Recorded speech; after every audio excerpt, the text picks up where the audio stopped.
Morning business report here. American adults have hit a new low when it comes to understanding their finances. And here's a big story for anyone on Social Security. The fund it relies on to pay those benefits could be depleted in less than a decade. Channel 3's Jane King live at the New York Stock Exchange with those stories and more.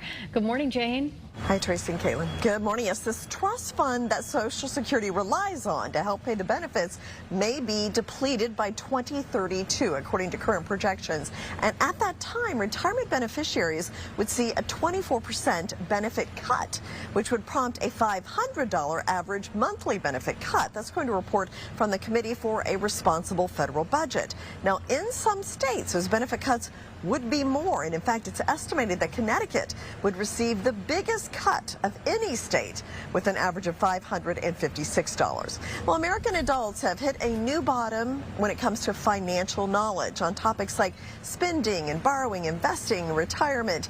U.S. adults correctly answered only 47% of questions on the TIAA Institute's 2026 test, which was the lowest score in the index's 10-year history. Now, even more alarming, the share of Americans with very low financial literacy has grown from 20 to 25% since 2017.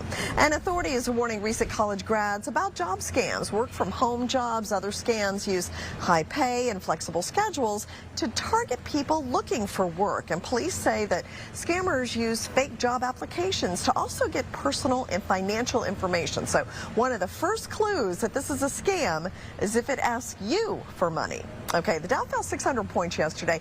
Rising interest rates, higher oil prices spooked investors, especially with stocks at record highs. Now this morning, we're looking at a mixed start, but it does look like tech stocks going to take a hit again at the open today. Live from the New York Stock Exchange, I'm Jane King. Back to you.